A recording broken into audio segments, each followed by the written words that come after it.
Bien, buenas, ya casi tarde.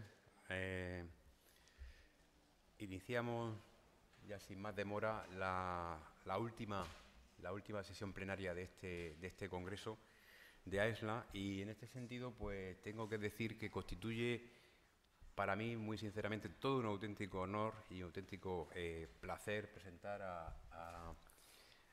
al plenario de hoy el doctor Pascual Cantós Gómez, quien tengo que decir e insistir que más que un compañero de departamento, colega e incluso amigo, es un hermano académico, a quien profeso gran admiración y gran respeto.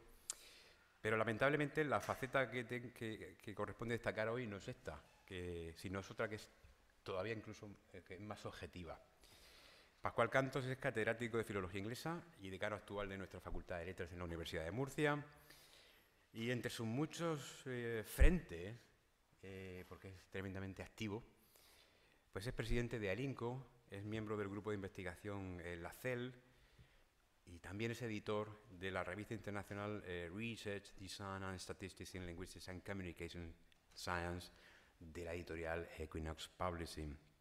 Sus intereses investigadores, como muchos conocerán, pues se desenvuelven en la lingüística de corpus, la lexicografía cuantitativa y también el aprendizaje de lenguas asistido por ordenador, líneas en las que ha publicado muy extensamente y entre las que yo destacaría un libro muy reciente que está constituyendo todo un auténtico manual de cabecera en la lingüística con la que nos va a presentar hoy, que sería su Statistical Methods in Language and Linguistic Research, publicado en 2013 por la editorial Equinox Publishing, y libro que tengo que decir que tuve el privilegio de ser testigo de cómo se concebía, porque compartía entonces despacho con él y sé sus inquietudes y desvelos de aquellos momentos. Y además me recuerdo que he tenido borradores de ese libro. Con su, tengo que decir, brillante mente cartesiana, todo el hilo conductor transversal de fundamentación mayoritaria en su investigación es su querida lingüística cuantitativa. Y la revolución cuantitativa, concretada fundamentalmente en la segunda mitad del siglo XX, que vino afectando fundamentalmente las ciencias, pues también inspiró o ha venido inspirando desde unas décadas una nueva forma de hacer lingüística, donde el lenguaje de las matemáticas pues viene a resultar absolutamente crucial para la detección de patrones regulares de comportamiento lingüístico e incluso sociolingüístico. También su explicación y lo que más les obsesiona, que es su posibilidad de predicción desde la probabilidad estadística. Si ayer, o antes de ayer concretamente, el doctor Cantós me reconocía no inclinarse por quién podría haber sido la figura pionera más concreta, más influyente en el desarrollo de esta matematización de la lingüística, yo sí que tengo muy claro, y creo que muchos de ustedes coincidirán, en que su mayor exponente en la península ibérica, y también me atrevería a decir que en Europa actualmente, pues es quien nos va a presentar hoy la sesión de No hay lingüística sin matemáticas. Así que en nombre de la Asociación Española de Lingüística Aplicada y del comité organizador de este 34 Congreso de la asociación, pues te estamos muy agradecidos de que aceptaras esta plenaria y además como cierre memorable del Congreso. Muchas gracias, Pascual. No, es aquí, es aquí. Sí, no. Bueno, Juanma, muchísimas gracias. Estoy realmente abrumado. Tengo que decir que todo lo que ha dicho no es cierto. Nada más no puede ser. Quiero en primer lugar, además de agradecer a Juanma por sus palabras, su dedicatoria, y no sé, sabéis que últimamente en el Congreso se profesa esto de darse un pico. Yo no se lo voy a dar, pero se lo merece. Gracias, Juanma. Quiero también dar mi gratitud a la organización del Congreso, especialmente a Chelo Vargas, por este Congreso magnífico, también por pensar en mí y sobre todo también a la directiva de AESLA, que no sé si conocen, está presidida por Ricardo Mayral, que está aquí entre el público. Muchísimas gracias a todos. Gracias de corazón por haber pensado en mí, porque no sé si me merezco el honor de ser ya no plenario, sino plenario para cerrar un congreso como es este, el Congreso 34 AESLA aquí en Alicante, por lo que la responsabilidad es máxima y voy a intentar hacerlo lo mejor que sé o lo mejor que las matemáticas me lo permitan. Quiero avanzar que la conferencia no va a ser una conferencia al uso, no voy a hacer un bosquejo profundo de las matemáticas y la formalización lingüística, sino que realmente lo que voy a hacer es un recorrido académico propio. Voy a recorrer y voy a explicar cómo fue mi reencuentro con las matemáticas y voy a intentar, mediante ese reencuentro y esa narración, ir presentando algunos de los trabajos que creo que pueden ser de interés y suscitar motivación entre el público y encontrar y seguir encontrando adeptos a las matemáticas en el ámbito de la lingüística. Esa es mi motivación. Quiero decir que todo esto empezó en octubre del 1983, hace mucho tiempo. Yo estudiaba en aquel momento primero de filología inglesa, y alguno ya está calculando mi edad. Hacía primero de filología inglesa y entonces en la asignatura de introducción a la lingüística general nos invitaron a que una de las lecturas obligatorias era una tal lingüística estructural de Giulio Lepsky, una obra absolutamente obsoleta hoy en día, pero en aquel entonces, especialmente cuando llegué al capítulo 9, apartado 2, titulado La estadística lingüística, páginas 195-2001, y me topé con un nombre, George Kingsley Zipf. Bueno, aquello fue un reencuentro, y realmente aquello, pues, de alguna forma, empezó a cambiar mi vida. Y empezó a cambiar mi vida, sobre todo porque me encontré con este verso, donde dice que la frecuencia es inversamente proporcional al rango.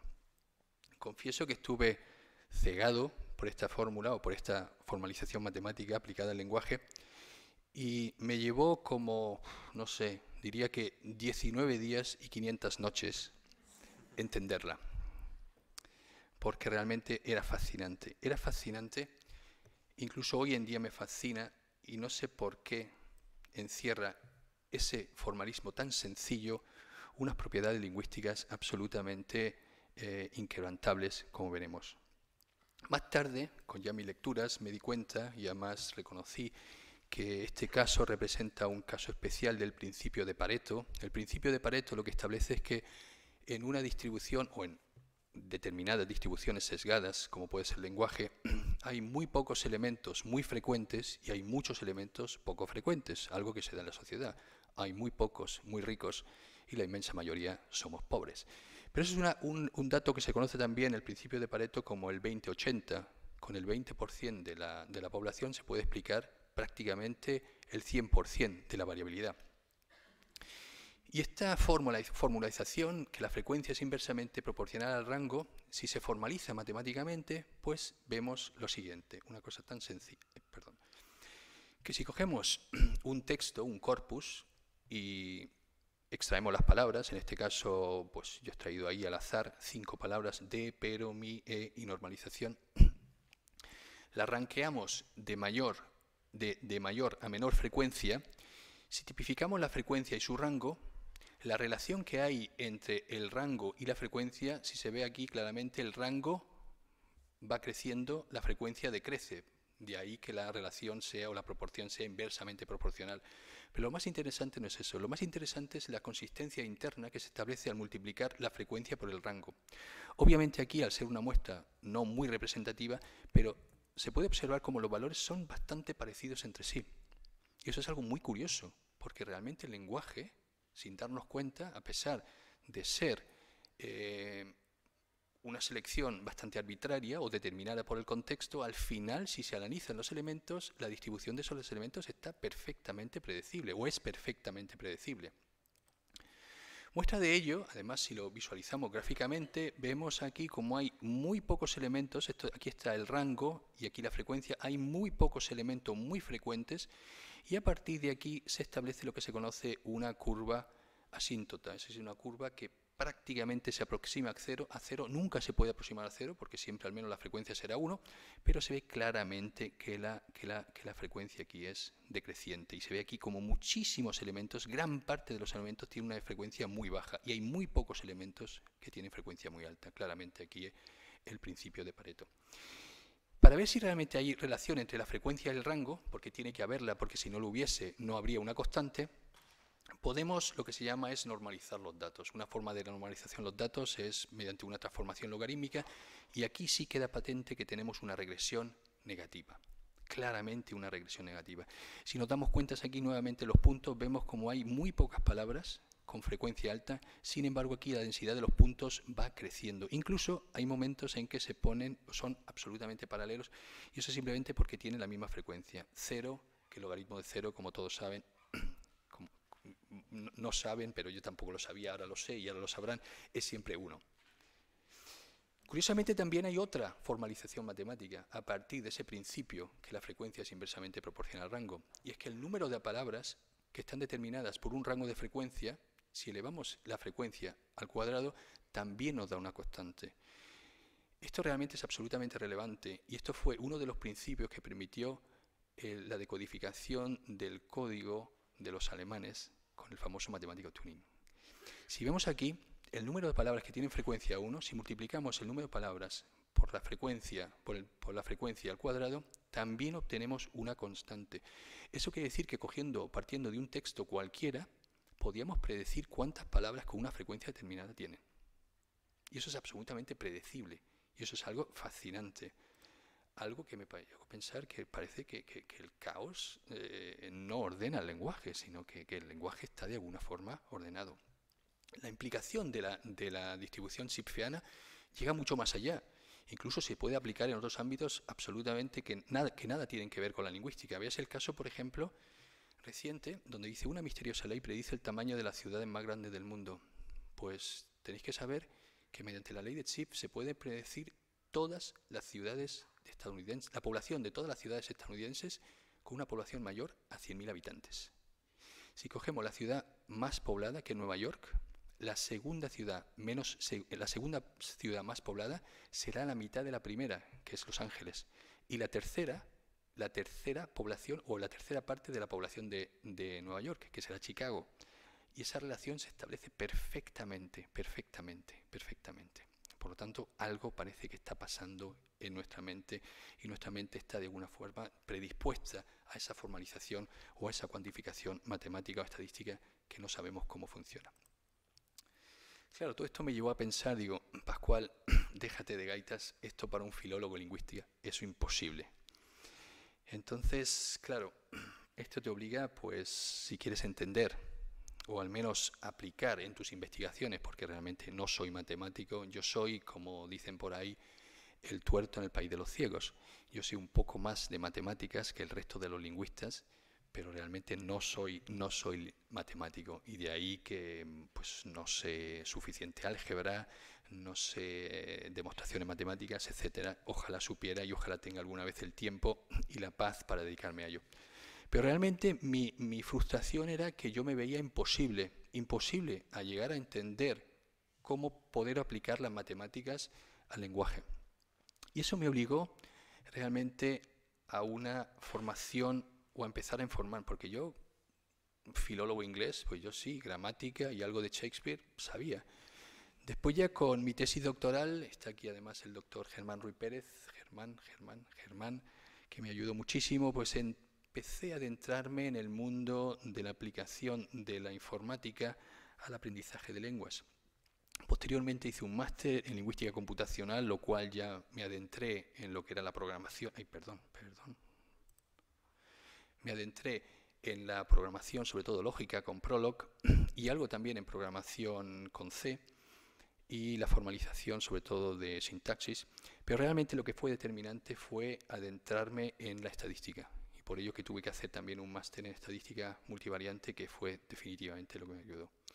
Claro, eso te condena en un eterno aprendiz. Al final uno nunca llega a entender todo lo que quiere saber, sobre todo con el tema de la estadística o las matemáticas. De ahí que yo soy un aprendiz eterno.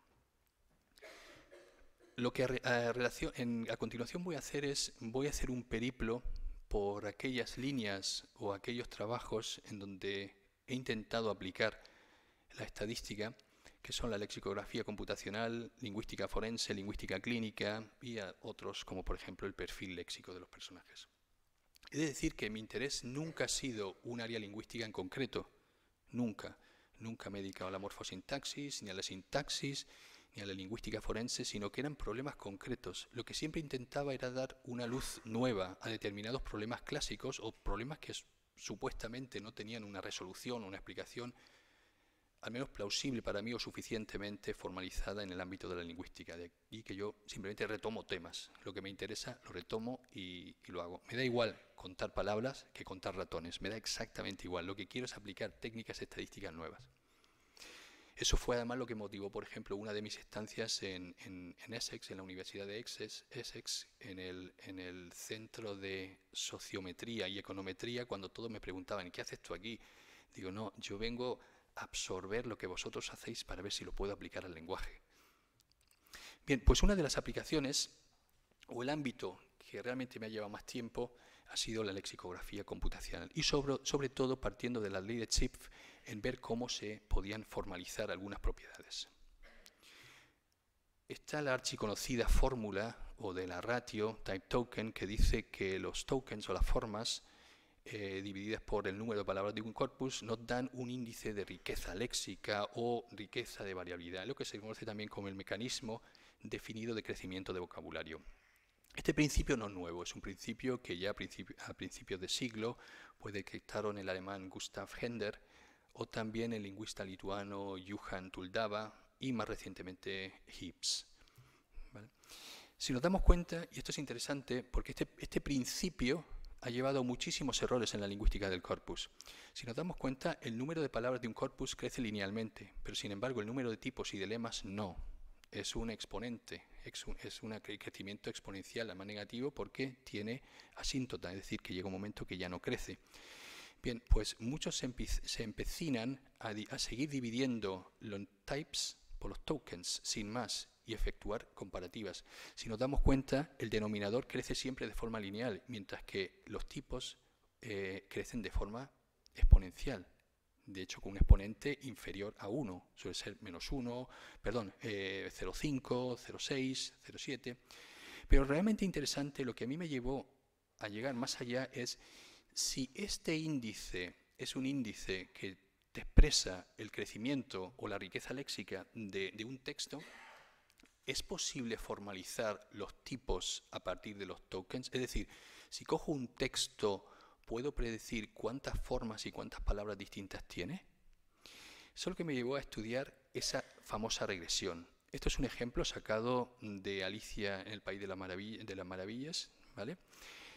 Y si vemos aquí, lo que hice fue sacar una muestra muy pequeña, una muestra como un ADN, una biopsia, de tipos de tokens y conocer cuántos tipos tiene. Y aplicado entonces este coeficiente y esta constante, pude determinar que en la novela Alicia en el País de las Maravillas de Carroll, la relación entre tipos y formas es una constante que son 11.041 por el número de tokens elevado a 0,59, que suele ser un poco más que la raíz cuadrada. Eso me llevó a poder formalizar cuántas palabras tenía realmente la novela de Carroll sin tener que contar todas las palabras, sino con una muestra aleatoria pequeña. Si vemos aquí, el margen de error fue realmente muy pequeño, solamente me extralimité en 56 palabras. Eso quiere decir una vez más que realmente el crecimiento léxico viene predefinido y se puede modelizar. Una de las aplicaciones fue la siguiente. Cogí entonces a 3 autores. Es posible que alguno conozcan, que alguno de ustedes o alguno de vosotros los conozca. No sé si Conrad, Shakespeare puede sonar. Y Dole. Y lo que hice fue analizar su crecimiento de léxico, es decir, cuál es la curva de crecimiento léxico. Claramente aquí una cosa muy sorprendente es que Conrad es muy superior a Shakespeare y Doyle.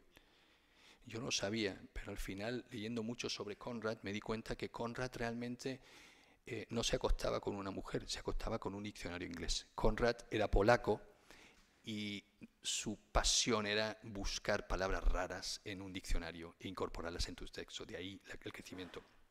Bien, esta curva de crecimiento de cada autor de alguna forma determina el ADN, un ADN lingüístico que aplicado a textos me permitió discriminar textos por su temática sin necesidad de leerlos, simplemente conociendo el crecimiento léxico de esas palabras.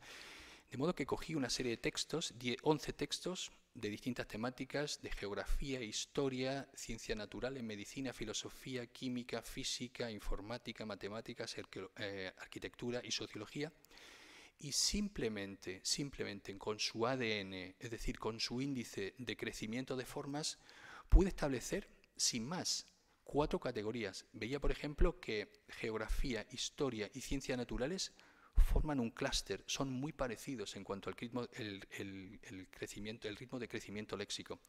Por otra parte, medicina y filosofía, lo cual me sorprendió mucho. Si uno analiza, realmente no es tanto. Y por otra parte, química, física, informática y matemáticas. Y realmente era curioso porque los sublenguajes o los géneros más prominentes o más extraños con respecto a lo demás eran arqueología y sociología, que forman lo que se conoce aquí un rant absolutamente separado.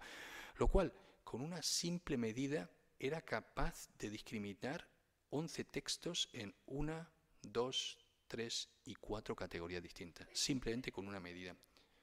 Por supuesto que el potencial informático, el potencial en la ciencia de la información y sobre todo para aplicaciones de Internet, se abre un camino absolutamente, apasionante solamente con ese índice.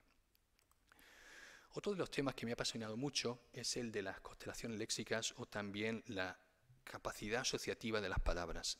Las palabras, como los seres humanos, se asocian con otras palabras. Y me di cuenta también a lo largo del estudio que hay palabras que son más promiscuas que otras, es decir, que se relacionan con más de una, ¿vale?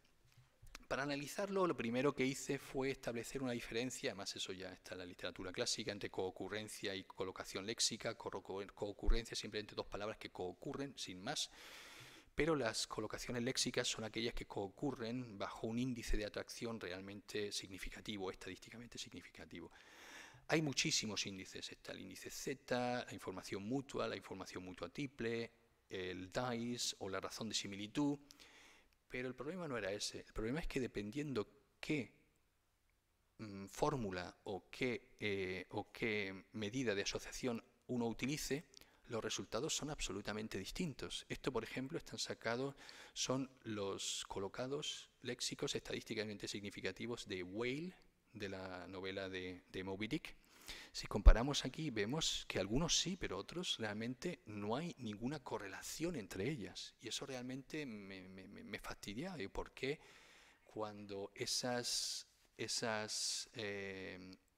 medidas de asociación a priori utilizan siempre las mismas variables, que son la frecuencia observada, la frecuencia esperada, algunos a lo mejor la desviación estándar, otros a lo mejor la coocurrencia cuando ocurre, pero realmente los índices son bastante dispares y eso de alguna forma me preocupaba. Entonces quise indagar qué pasa aquí. Para ello, lo primero que me interesó era la gravedad de la palabra, es decir, cuando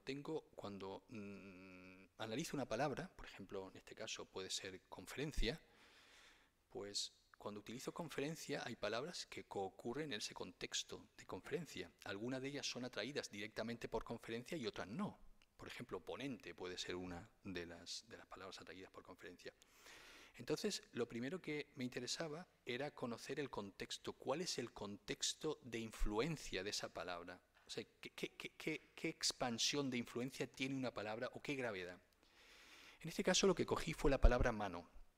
Y me chocó muchísimo la palabra mano, porque la palabra mano, si extraigo todos los colocados léxicos estadísticamente significativos de mano, pues el rango de influencia iba desde -18 hasta 22. Es decir, que 118 palabras antes de decir mano, esa palabra léxicamente, según esos índices, ya está relacionada con mano. Eso es imposible desde el punto de vista psicolingüístico, psíquico, cognitivo, porque no tenemos esa capacidad de predecir qué vamos a decir de 118 palabras después. Es absolutamente imposible. No lo entendía, francamente confieso que no lo entendía, pero algo tenía que pasar. ¿Por qué me aparece aquí un colocado estadísticamente significativo con mano? ¿Vale? Pues entonces lo que hice fue empezar, pues eso, como se empieza una obra, picando. Empecé a picar con una oración muy sencilla que dice lo siguiente: si algún tono no tiene la intensidad deseada, aplique otra, aquí vendría mano de pintura. Simplemente aquí he resaltado las palabras estadísticamente significativas de mano. En este caso, mano significa pues una capa de pintura, ¿vale? Una capa, no es la mano física ni mano de poder. Y vemos aquí que algunas aparecen en posición -8, -4, -3, -1 y una aparece en posición +2, es decir, dos palabras alejadas. La cosa era la siguiente: ¿todas estas realmente están atraídas por mano? Esa era la pregunta, porque dando respuesta a esa podía explicar por qué había palabras en posiciones tan alejadas, como hemos visto antes, con respecto a mano. Para ello lo que hice fue, primero, mediante el teorema de Bayes, que seguro que muchos conocen, si no, es el momento de conocerlo, Bayes, auditorio de Aedesla. Este teorema de Bayes lo que hace es estudiar la dependencia o la probabilidad dependiente de dos términos. Es decir, cuando tengo dos palabras, como en este caso tono e intensidad realmente se quieren entre sí porque son atraídas, se atraen mutuamente, pero no se atraen de la misma manera. Es decir, el amor léxico no es igual. Hay uno de ellos que quiere más al otro. Y eso determina la direccionalidad, y eso es importante, determinar cuál es el que atrae a quién. Y en este caso, si vemos, por ejemplo, las probabilidades dependientes, vemos que la probabilidad de intensidad, si tengo tono, es esta, 0,0105, mientras que la probabilidad de tono, si ya tengo intensidad, es de 0,016. Es decir, que tono es mucho más promiscuo que intensidad. Intensidad es una palabra mucho más sumisa que tono. Por lo tanto, la atracción se produce de tono hacia intensidad. Es tono quien se come intensidad. Y eso establece un orden.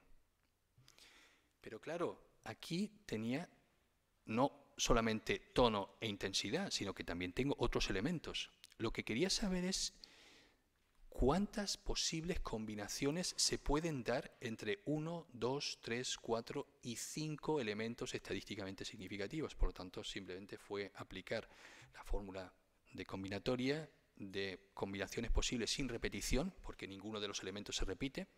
Claro, repeticiones con una palabra no me interesan. Me interesan como mínimo con 2, con 3, con 4, con 5 tampoco, porque 5 serían todos los colocados, y yo ya sé que todos los colocados al menos aparecen una vez, que es en la oración que he analizado, por entonces tampoco me sirve.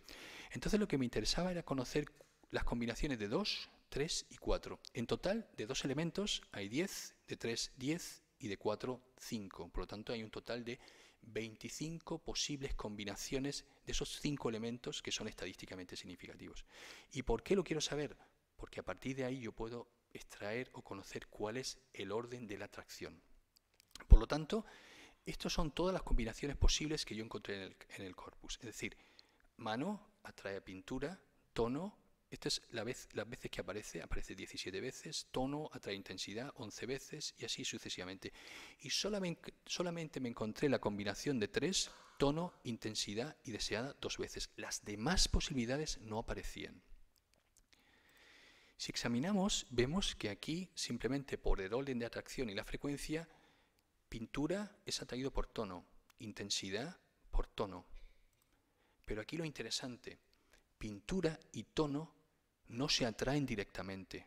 Perdón, pintura y tono sí que se atraen directamente, pero al estar subsumidas ambas en dos estructuras superiores, forman una estructura superior. Y entonces vemos que realmente pintura aparece, pero aparece porque ha sido previamente atraída por mano. E intensidad aparece porque ha sido previamente atraída por tono, y de ahí que forman una combinación. Otra de las combinaciones, mano con tono, y es aquí realmente interesante el tema, mano con tono no son atracciones directas. Manos con tono son atracciones a través de un tercer elemento. ¿vale?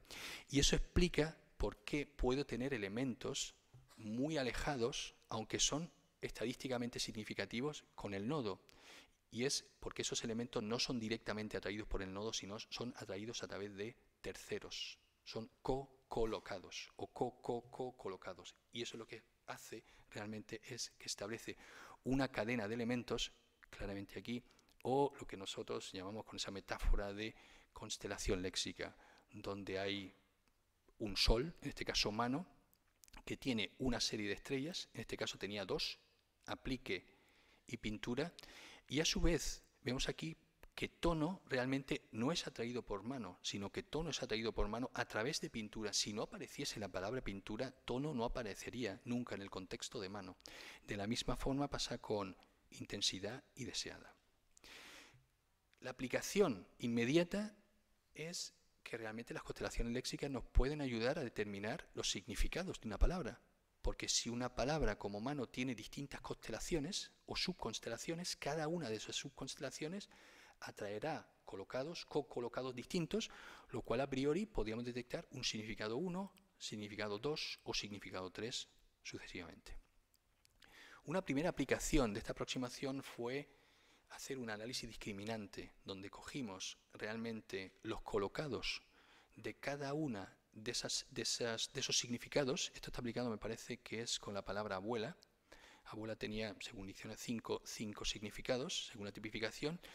Clasificamos los colocados según los significados y calculamos, mediante un análisis discriminante, lo que se llama los centroides. Centroide es el valor prototípico de cada significado. Entonces vemos por aquí, por ejemplo, que el centroide del 1 está aquí, que es el significado más utilizado.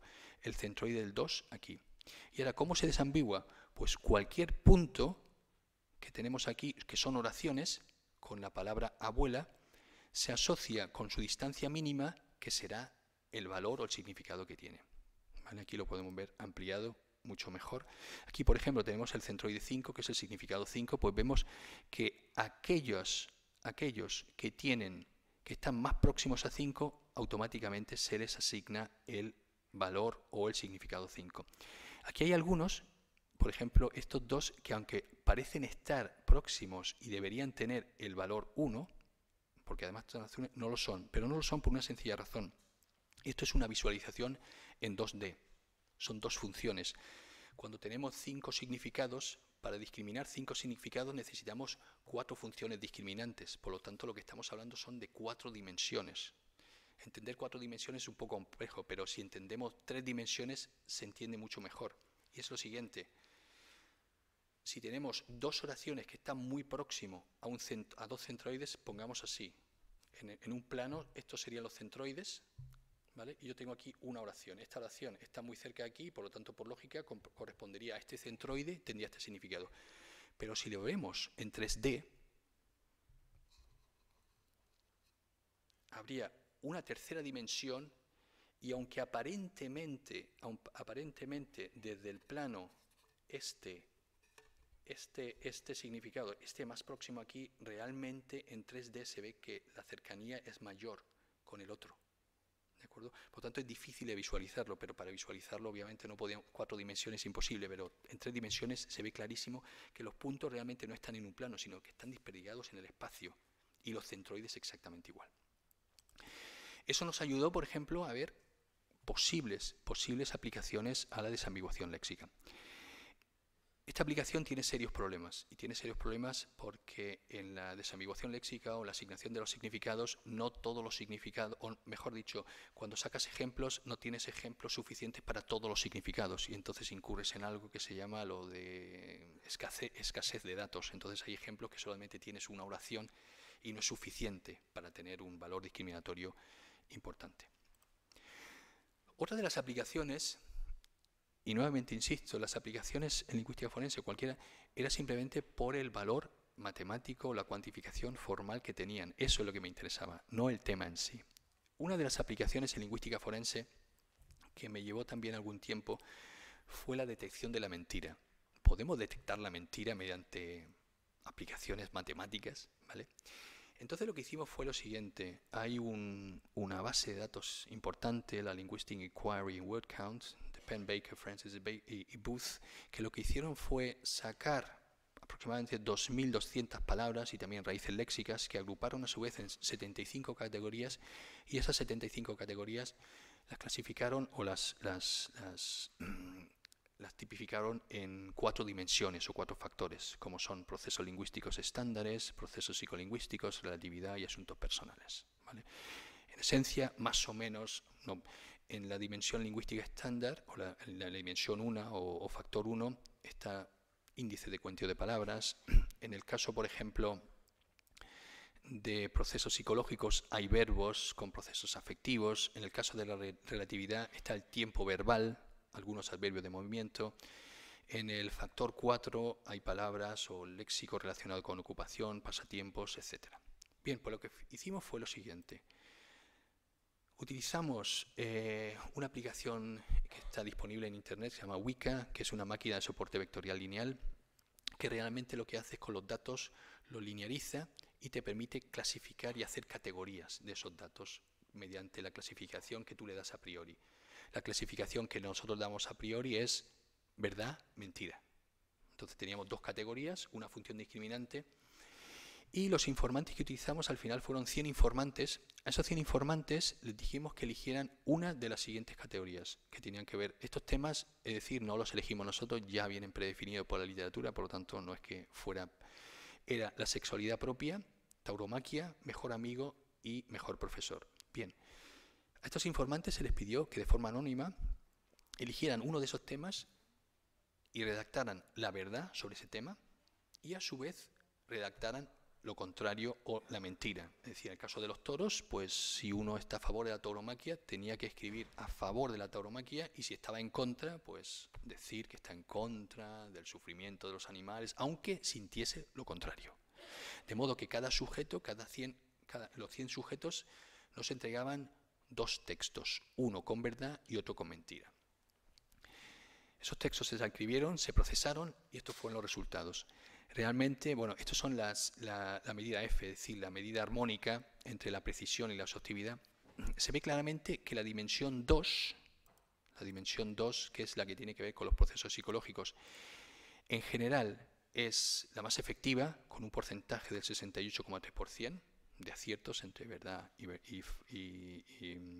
mentira. Y es curioso porque había algunos patrones que eran claramente determinantes. En el caso de la verdad, la utilización de los verbos pensar y saber. Y en el caso de la mentira, siempre y nunca. Yo siempre te he sido fiel. La dimensión 3 claramente es la menos fiable, con un rendimiento realmente más bajo. Se utiliza, y la mejor combinación posible a la dimensión es 1, 2 y 3, donde se alcanzan índices de acierto de casi un 73,1%, ¿vale? Lo que sí que fue curioso es que la combinación de los factores viene determinada también en gran parte por la temática. Algunos factores funcionan mejor con algunas temáticas o no. Lo que era interesante ver es que claramente hay una saturación muy elevada de los factores, es decir, que llega a un umbral que ya es imposible superarlo. Entonces hicimos pruebas y era imposible, al menos con la máquina de soporte vectorial lineal. Sí que se mejoran estos índices, además de forma muy notable, con un análisis discriminante. Un análisis discriminante funciona muchísimo mejor. Lo que pasa es que desde el punto de vista lingüístico es menos plausible. Otro de los temas que me fascinó muchísimo eran las aplicaciones de la estadística, sobre todo la cuantificación matemática en el ámbito de la lingüística clínica. Uno de los temas, especialmente, que me llevó bastante tiempo, era el tema del Alzheimer.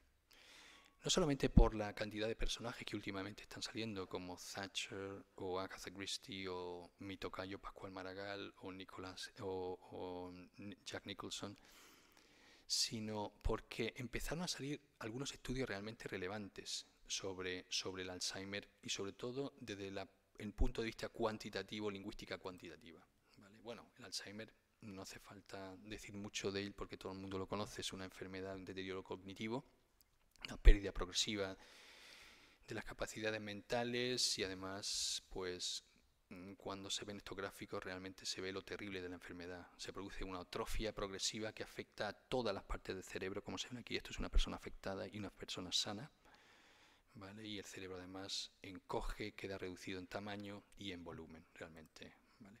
Lo que sí que me interesaba eran las alteraciones del lenguaje. Una de las manifestaciones más patentes del Alzheimer es que afecta al lenguaje y se afecta el aura de los personajes. Y además afecta al lenguaje inmediatamente después que a la memoria. Pero lo interesante o lo más llamativo para mí era si podíamos ver algunas evidencias previo al análisis clínico. Entonces, uno de los casos que realmente me fascinó fue cuando leí un estudio de Peter Garrett, es un psiquiatra, sobre el caso de Harold Wilson. Realmente cuando lo revisé me di cuenta que estaba plagado de errores, sobre todo errores cuantitativos en cuanto a las medidas que no eran exactas, y entonces lo que intenté fue replicar ese estudio, hacer una réplica de ese estudio y ver hasta dónde se podía llegar. Entonces realmente mi objetivo era, en primer lugar, es conocer posibles variables lingüísticas susceptibles de ser alteradas en la fase incipiente, y un estudio, además, ahora veremos por qué, era replicar el estudio de Peter Garrett, que es con el ex ministro británico Harold Wilson. Era ideal porque además, según este estudioso, Harold Wilson había dejado la política o había dejado el cargo de primer ministro precisamente porque él fue consciente, se daba cuenta de su deterioro y de su falta de agilidad mental. Y entonces yo lo que decidí hacer un estudio longitudinal partiendo desde su primer año de mandato, que fue en 1964, hasta 70, después perdió las elecciones, pero volvió en el 74 hasta el 76. Aparentemente, según el estudio, hay signos de Alzheimer en los últimos años 75 y 76. Los datos que utilicé fueron las transcripciones literales de las sesiones parlamentarias, tanto de la Cámara de Comunes como la de Lores, en el Corpus Hansard. Seleccioné 25.000 palabras al azar de cada periodo, pero realmente lo que me interesaba no eran discursos, sino eran interacciones de pregunta-respuesta, es decir, que no tuviese el lenguaje preparado o que los discursos no fuesen leídos. Entonces realmente, y eso es una gran ventaja que tiene la Cámara de los Comunes, y es que los políticos no van con el escrito y así no tienen que decirse después de lo que han dicho, de lo que piensan haber dicho, que nunca dijeron, pero que deberían haber dicho. Esto es como figura en las transcripciones de Hansard. Aquí vemos, por ejemplo, pues el Ministerio de Defensa, hay una serie de preguntas de los miembros del Parlamento y aquí responde a viva voce el primer ministro. Son intervenciones del primer ministro. Esto es un extracto del 10 de noviembre de 1964. ¿Vale? El problema, ¿qué variables lingüísticas analizar? Realmente no hay nada determinante en la bibliografía ni en la literatura. Entonces lo que hice fue, como se hace en estos casos, a lo bruto, revisarlo todo y cogí todas las variables que se habían estudiado y aplicarlas todas a esos 10 periodos temporales de 25.000 palabras. A modo de ejemplo, simplemente para ver cómo el análisis, en este caso analicé, para que vean aquí las variables de puntuación, de distribución léxica, marcadores deícticos, la ratio entre nombres y pronombres, palabras o pronombres indefinidos como anyone, somebody, something, ¿vale? Entonces aquí, por ejemplo, en el caso de las variables de puntuación, hubo 3 variables de puntuación que eran realmente significativas. Una de ellas, que además manifestaba una tendencia decreciente muy acuciante, que era el punto y coma, que es la yuxtaposición, que exige formalmente y cognitivamente un gran consumo de memoria, porque son frases muy largas. Los 2 puntos. Harold Wilson era un adicto a las citas literales, incluso a los clásicos. Vemos como hacia el final de su trayectoria deja de utilizar los 2 puntos, por lo tanto ya no utilizaba citas. Y otro caso importante eran las interrogativas, pero aquí el dato no era significante, pero sin embargo significativo. Si analizamos la tipología de oraciones interrogativas, vemos que realmente el Harold Wilson del 64 vemos la variedad de tipología de oraciones interrogativas, es decir, absolutas, relativas, alternativas, question tags y otras, mientras que en su última etapa solamente hay 2 tipos de oraciones interrogativas que utiliza. Realmente no es la cantidad lo que decrece, sino la variabilidad en este caso, ¿vale? Otro dato muy significante fue el aumento exponencial del pronombre de segunda persona you. Y eso es un claro signo del deterioro lingüístico. Es cuando lo que es el universo discursivo se reduce solamente al tú y yo y desaparecen las terceras personas y desaparece el plural. Y otro caso, y otro de los ejemplos clarísimos del deterioro fueron las estructuras largas. El Harold Wilson del 76 llegó a utilizar estructuras de hasta 12 palabras que repetía, cosa que no había aparecido en su fase anterior. Y es a partir del 74 cuando empieza a utilizar estructuras realmente muy, muy grandes. Claro, la primera conclusión es que realmente parece ser que Harold Wilson era consciente de ese deterioro lingüístico y eso le obligaba a utilizar palabras más comunes, frecuentes, prefabricadas. Pero realmente esto no era lo interesante, porque esto de alguna forma Peter Garrett ya lo había dicho, aunque no con sus datos, ya que sus datos no concuerdan con las conclusiones. Realmente para mí lo más interesante fue poder determinar mediante los coeficientes de Fisher que yo podía extraer dos ecuaciones, una cuando una persona con la cual Harold Wilson estaba afectado por Alzheimer y otra no, que son con estos coeficientes. Entonces, simplemente con una reducción de variables, simplemente con dos variables, que es el determinante posesivo our y so that, es posible determinar cualquier periodo de Harold Wilson si tenía o no estaba o no estaba afectado. Simplemente maximizando las dos ecuaciones, pues aquella que te dé un valor más alto, la del yes o la del no, te indicará si Harold Wilson en ese momento sufría alguna alteración. Otro de los estudios de lingüística clínica era el de bipolaridad, y además tenemos ahí un claro ejemplo que es el amigo Edgar Allan Poe. En Edgar Allan Poe intenté hacer algo parecido. Yo lo que quería determinar es ver si había alguna relación entre su bipolaridad y su selección léxica, es decir, los elementos léxicos que utiliza. Entonces, yo realmente mi hipótesis de partida es que los trastornos ciclotímicos de Poe se reflejan en su obra mediante la selección léxica que hace. Para ello hice, parecido a lo que hice con Harold Wilson, un estudio longitudinal, y lo que hice fue utilizar sus cuentos, que ordené cronológicamente no por el año de publicación, sino por el año de elaboración, ya que Edgar Allan Poe utilizaba mucho el autoplagio cuando no tenía ideas, cuando estaba muy mal, se autoplagiaba para volver a publicar esas novelas y ganar algo de dinerillo. Entonces esas las eliminé de los 69 cuentos que tiene, me quedé al final, me parece que solamente con 44, ¿vale? Y los ordené cronológicamente. Utilicé, como me gusta muchas veces, variables low cost, es decir, aquellas que son muy fáciles de obtener. Entonces obtuve 8 variables low cost, como son la type token estandarizada, la ratio de palabras de contenido, la longitud media de las palabras en caracteres, bla, bla, bla, bla, ¿vale? Y lo que me interesaba era lo siguiente: si esos datos yo los transformo, a mí realmente me interesa cuando esas variables o esas puntuaciones se exceden en 2 desviaciones estándar, porque entonces son estadísticamente significativas. Todo lo demás no me interesa porque está dentro de la normalidad. Entonces aquí se ve un claro ejemplo. Por ejemplo, vemos aquí el índice de dificultad léxica. Los parámetros de normalidad son 2 desviaciones estándar y 2 desviaciones estándar. Por tanto, todo lo que exceda por aquí son anomalías en su selección léxica. Esas anomalías se ven aquí son las variables.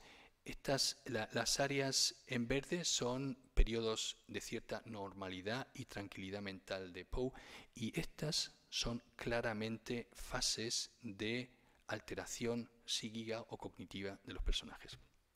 Lo interesante era ahora contactar con un experto en Poe. Lo que hice fue contactar, además aproveché que estuve en un congreso en Valencia sobre Edgar Allan Poe, con el presidente de la Asociación de Edgar Allan Poe Europea, y le escribí un mensaje y le dije: ¿me puedes decir muy brevemente cuáles fueron los 4 o 5 periodos más azarosos de la vida de Edgar Allan Poe? Y me los envió.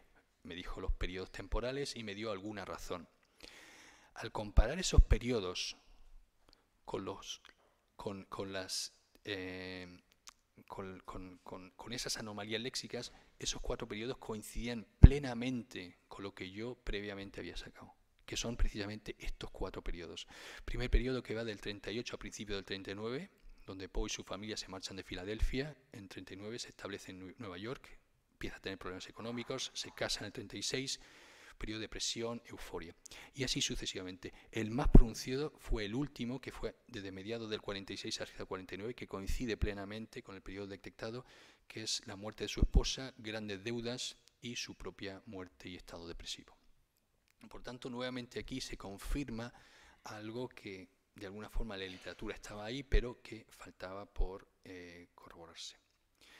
Otro de los estudios realmente para mí más fascinantes fue la aplicación en estilometría de los métodos cuantitativos. Y en este estudio yo me fijé sobre todo en la delta de Burrows. La delta de Burrows es una medida que permite o que se utilizaba, se ideó por Burrows, que trabajaba en el FBI, se utilizaba sobre todo en el FBI y CIA para conocer la autoría de anonimatos, de amenazas de muerte, de escritos anónimos, etc. ¿Y cómo procede? Se procede mediante un perfil léxico, se estudia el perfil léxico de los personajes y se compara con el texto o la nota, el manuscrito anónimo con distintos autores. Vemos aquí un ejemplo, se coge un corpus, el corpus está compuesto por todos los potenciales sospechosos. Después se analiza cada uno de ellos, se saca el perfil de cada uno de ellos y se saca el perfil de la nota manuscrita. Entonces lo que se hace es, ya digo, primero el perfil de cada autor con respecto a la variabilidad de los sospechosos, el perfil de la nota manuscrita con respecto al perfil de todo el elenco de sospechosos y finalmente se compara uno a uno cada autor con la nota manuscrita. La diferencia más pequeña, es decir, la delta más pequeña, nos dará el candidato más próximo. Bien, yo lo que hice fue no aplicarlo a notas de amenaza de muerte, sino a la caracterización de los personajes. Es decir, si con eso se pueden detectar quién es culpable o quién es el autor de una nota manuscrita, si lo aplico a los personajes, quiere decir que una caracterización plana será cuando los 5 o 6 personajes de una obra son idénticos, es decir, se parecen al propio autor, y la caracterización bien definida serían aquellas donde los personajes entre sí se difieren mucho entre ellos. De hecho, no sé, en literatura yo estudiaba que la caracterización es ese proceso de transmisión de información sobre los personajes, la psicología de los personajes que queda patente con sus palabras, pensamientos, descripciones, acciones. Por tanto, un buen autor puede darle vida a cada uno de esos personajes, claramente.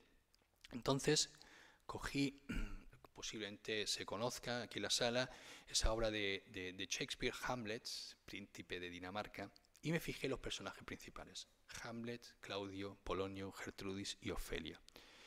Hice los cálculos, esto es solamente un trozo de la sábana es inmensa, pero lo que hice ahora fue comparar todos los personajes entre sí para ver si realmente había una caracterización tan bien definida como dicen los expertos de Shakespeare sobre los personajes. La primera fue comparar los personajes masculinos. La tendencia, si la tendencia baja, quiere decir que los personajes empiezan, cada vez que hablan o intervienen más en la obra, a parecerse a su creador, es decir, a Shakespeare. Y aquí claramente se ve que todos los personajes de alguna forma convergen y no tienen una caracterización definida. Si comparamos los personajes masculinos con Ofelia, vemos que también hay convergencia y una tendencia a la baja. Lo más curioso fue cuando lo comparamos con Gertrudis. El personaje de Gertrudis difiere de todos los personajes, tanto masculinos como el femenino. Eso quiere decir, si retomamos lo de Zipf, que los personajes Hamlet, Claudio, Polonio y Ofelia, cuanto más texto tomábamos, más se parecían al lenguaje que utilizaba su creador, véase Shakespeare. Pero eso no se comportaba igual en el caso de Gertrudis. Gertrudis se comportaba absolutamente anómala.